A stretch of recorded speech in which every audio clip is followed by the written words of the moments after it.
Mubin Azad MP, মাননীয় প্রতিমন্ত্রী, প্রাথমিক ও গণশিক্ষা মন্ত্রণালয় মহোদয়। আসসালামু আলাইকুম ওয়া রাহমাতুল্লাহি ওয়া বারাকাতুহু। আমার অত্যন্ত স্নেহের সকল প্রাথমিক শিক্ষার্থীরা, তাদের গার্ডিয়ানরা, বাবা মারা এবং শিক্ষক, প্রধান শিক্ষক, আমাদের অফিসার্স, অ্যাডমিনিস্ট্রেটিভ অফিসার্স যারা উপস্থিত আছেন, সবাইকে স্বাগত এবং অসংখ্য ধন্যবাদ। আমি অত্যন্ত আনন্দিত আজকের পারফরমেন্স গুলো দেখে এবং একই সাথে দুঃখিত যে আরো বেশি পারফরমেন্স দেখতে পারছি না, আরো কিছু কাজ আছে, চলে যেতে হবে। তবে আগামী দিনগুলোতে আরো বেশি বেশি আপনাদের পারফরমেন্স দেখতে চাই। আমরা আগামী দিনগুলোতে আপনাদের এই পারফরমেন্সেস গুলোর মাধ্যমে যেন আরো বড় কিছু আমরা করতে পারি, সেই ব্যবস্থাগুলো করতে চাই।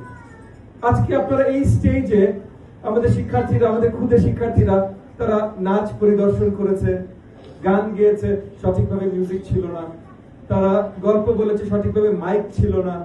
এই গল্পগুলোর আগে কতখানি তারা ট্রেনিং পেয়েছে আমি জানি না, কিন্তু আগামী দিনগুলোতে আমি চাই যে এই জায়গাগুলোতেও যেন আপনাদের বেস্ট পারফরমেন্স গুলো সামনে চলে আসে, এবং শুধু এই স্টেজে, এই রুমের জন্য না, দেশব্যাপী আপনাদের পারফরমেন্স আমরা ঘরে ঘরে দেখাতে পারি।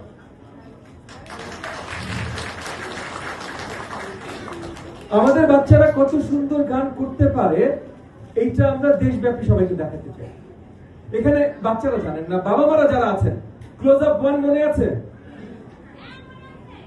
একজনের বেশি মনে আছে, খুব ভালো। তো আপনাদের সবার মনে আছে ক্লোজ আপ 1-এ যখন ওই যে বিউটি গান গেয়েছে, বা এই স্মৃতিগুলো আপনাদের আছে না একদম?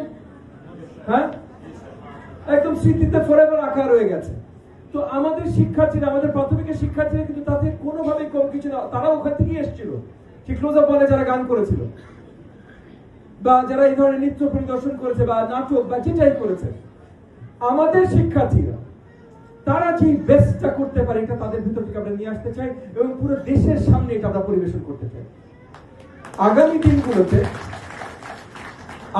দিনগুলোতে যখন এই ধরনের কম্পিটিশন হবে, এইটা শেষ, এই বছরের এইটা শেষ, আগামী বছর থেকে এই কম্পিটিশন গুলো যখন হবে, তখন আমরা টেলিভাইজ করব, তখন আপনাদের সামনে টেলিভিশন ক্যামেরা থাকবে, তখন পুরস্কারের সংখ্যাটা আমরা অনেক বড় করব, যেন টিচাররা এবং টিচারদের জন্য আমি বলে দিচ্ছি যে আপনার স্কুলের শিক্ষার্থী যদি বড় কোনো পুরস্কার বিজয়ী হতে পারে, তাহলে সে যে পুরস্কার পাবে সমমানের একটা অংশ স্কুলের জন্য আমাদের প্রাথমিক এবং গণশিক্ষা মন্ত্রণালয় অনুদান দেওয়া হবে,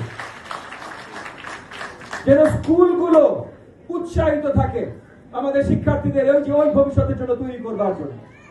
সো গল্প বলা হোক, গান গাওয়া হোক, নাচ বা যেটা পরিদর্শন হোক, আমরা চাই বিশ্ব মাপের বেস্ট কোয়ালিটি আমাদের শিক্ষার্থীরা হবে, এবং সেটার জন্য তাদেরকে যা ভাবে, যেই ভাবে তাদেরকে আমরা অনুপ্রাণিত করতে পারি, সবকিছু আমরা করব। একই সাথে আমাদের অ্যাডমিনিস্ট্রেটিভ অফিসার যারা আছেন, তাদের প্রতি আমার আবেদন, আপনারা স্কুলগুলোতে এই মেসেজগুলো আরো শক্তভাবে ছড়িয়ে দেবেন, এবং আপনাদের লোকাল লেভেলে যখন নেক্সট টাইম এই কম্পিটিশন গুলো হবে, এর আগে আপনাদেরকে নীতিমালা দিয়ে দেওয়া হবে কি ভাবে আপনারা প্রমোট করবেন। কিন্তু লোকাল লেভেলে আমরা বড় ভাবে প্রমোশন চাই।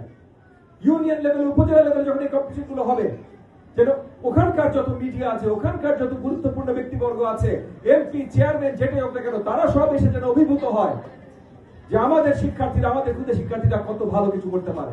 যাক, আমি আজকে আর বক্তব্য অনেক দীর্ঘায়িত করবো না। এগেন আমি অত্যন্ত দুঃখিত, আরো বেশি পারফরমেন্স দেখতে পারলাম না। আগামী দিনগুলোতে আমি প্রমিস করে যাচ্ছি, শুধু আমি দেখবো না ভাই, পুরো বাংলাদেশ টেলিভিশনের পর্দায় দেখবে। আপনাদের সকলকে অসংখ্য ধন্যবাদ। আসসালামু আলাইকুম ওয়া রাহমাতুল্লাহি ওয়া বারাকাতুহু।